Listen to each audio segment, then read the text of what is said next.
नमस्कार, मैं सत्यानंद स्कूल का प्रिंसिपल। आज मैं हमारे स्कूल के ही एक शिक्षक जो आपके सामने स्क्रीन पर दिख रहे सर है बैठे हैं, रशम विश्वास सर। नमस्कार। लेक्चरर लेक्चरर पद पर अभी वर्तमान में है।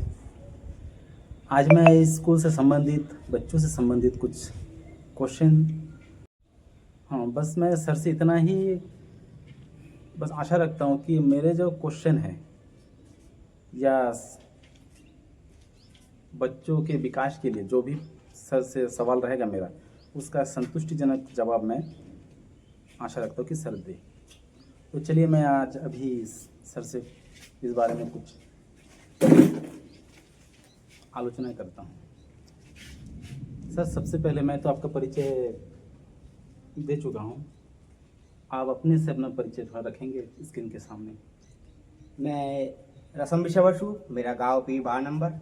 मैं इस नए सत्र में शिक्षक पद में कार्यभार संभाला हूँ और सर का बहुत बहुत आभार व्यक्त करता हूँ कि उन्होंने मुझे अब इस योग्य माना कि मैं कुछ स्कूल के बारे में और अध्यापन के बारे में और स्कूल की प्रगति के बारे में कुछ बता सकूँ। इसके लिए उनका बहुत बहुत धन्यवाद। सबसे पहले सर आपसे पहला क्वेश्चन मेरा, आप बताएंगे कि इस स्कूल में आप जब से आए हैं तब से लेकर अभी तक जो 3 महीना हो चुका है स्कूल, इस 3 महीने में आपको स्कूल में कुछ ऐसा लगा कि स्कूल में ये चीज़ नहीं होना चाहिए था, या फिर इससे कुछ हट के कुछ अलग करने से स्कूल अच्छा चलता, या फिर जैसा है वैसा ही ठीक है? इस बारे में आप क्या बताएंगे? जी बिल्कुल। इस स्कूल में मैं जैसे ही आया 3 महीने लगातार, तो उसमें कुछ मेरे मन में कुछ बात सवाल आ रहा है। और सबसे पहले देखिए कि इस स्कूल में जो बच्चे बहुत ही अनुशासन है और पढ़ाई लिखाई में भी अच्छा है। लेकिन इसमें मैंने देखा कि बच्चे जो टीचर लोगों का बात उतना सुनता नहीं है या उन मानता नहीं है। तो उसके लिए हमें सभी टीचर को एकजुट होके, जैसे ये जो सुनता नहीं है मानता नहीं है टीचर लोगों का बात, इसके पीछे के वजह को हमें सबसे पहले समझना पड़ेगा कि इसके पीछे वजह क्या है। ये जो हमें ये स्कूल को और अच्छा बनाने के लिए और ताकि टीचर लोगों का बात भी बच्चे लोग माने, इसके लिए हमें पेरेंट्स को इन्वॉल्व करना पड़ेगा। पेरेंट्स और विद्यार्थियों को एक साथ बैठा के हम इनके कारणों को हम समझ सकते हैं कि हम जो भी पढ़ाई देते हैं बच्चे लोगों को बताते हैं, इसके ना मानने का कारण क्या है। कि जैसे हम कोई भी स्कूल हो, स्कूल में जैसे छोटा मोटा हमारा जो गार्डन है और काम भी रहता है, बच्चे लोगों को उसमें हाथ बटाना पड़ता है। हम बच्चों को जैसे आदेश देते हैं कि ये थोड़ा ये करो, तो वो तुरंत इनकार कर देते हैं कि नहीं। तो उसके लिए हमें बच्चे लोगों को समझाना पड़ेगा कि, और पेरेंट्स को भी उनके इस पे इन्वॉल्व करना पड़ेगा कि टीचर को बात माने और आपसी सहयोग से हम उन जो मानते नहीं है उनको हम दूर कर सकते हैं। दूसरा जो बात मैंने देखा कि जो पढ़ाई लिखाई बच्चे लोगों को जो होमवर्क दिया जाता है, ये होमवर्क क्या है वो ठीक से करके नहीं आते हैं।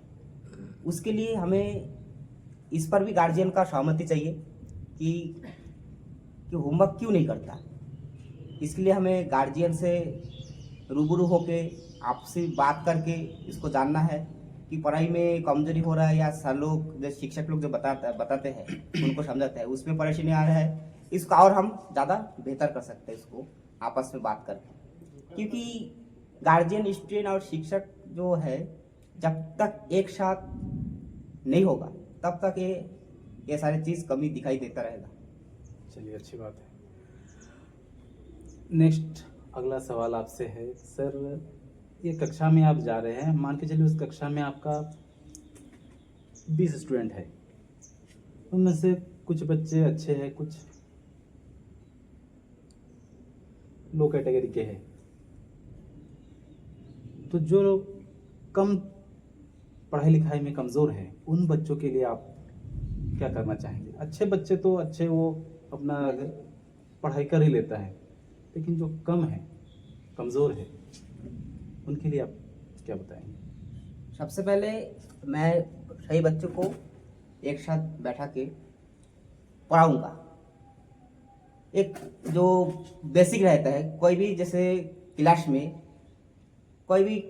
कुछ जैसे गणित हो, सामाजिक विज्ञान हो, साइंस हो, मेरा तो मेन गणित और साइंस रहता है। उसका जो बेसिक चीज़ मैं ब्लैक बोर्ड में लिखूंगा और उनको उत्तर लिखने को बोलूँगा या बोलने के लिए कहूँगा।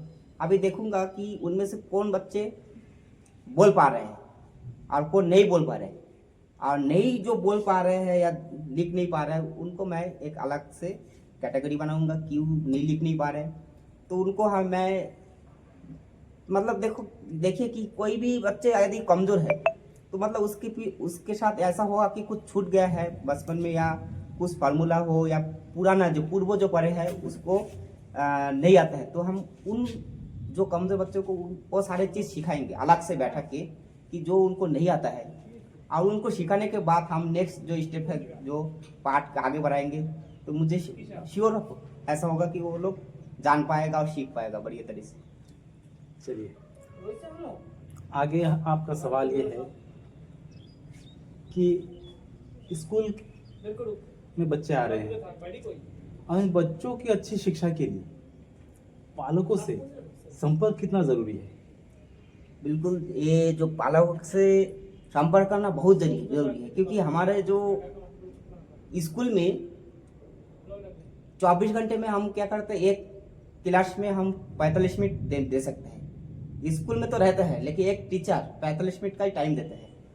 और घर में ज़्यादातर बच्चे रहते हैं, जैसे माँ बाप देखता है, बच्चे लोगों को संभालता है, बच्चे टीवी देखता है, होमवर्क नहीं करता है, उनको गार्जियन को भी देखना पड़ेगा।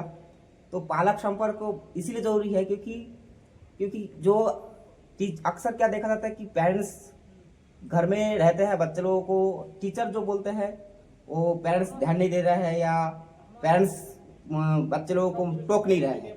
टीचर एक तरफा टोक रहा है, लेकिन यदि पेरेंट्स भी हमारे साथ हो जाए तो पढ़ाई में बिल्कुल दोगुनी बढ़ोतरी होगी। इसलिए मैं मानता हूँ कि पढ़ाई लिखाई के लिए पेरेंट्स संपर्क जरूरी है। कुछ पेरेंट्स का कहना है कि बच्चे स्कूल से ज़्यादा ट्यूशन में सीखते हैं, ट्यूशन को ज़्यादा महत्व दे रहे हैं,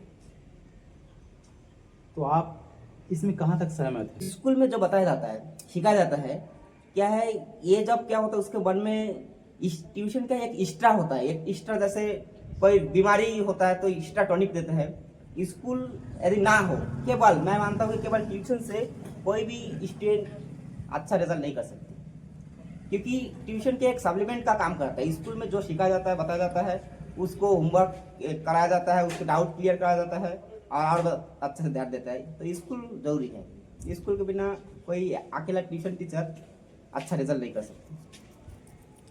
चलिए,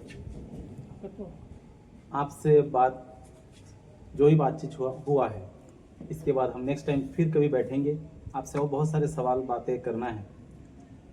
तो अभी टाइम भी हमारा बहुत हो रहा है, इसलिए आज इतना ही रखकर हम इस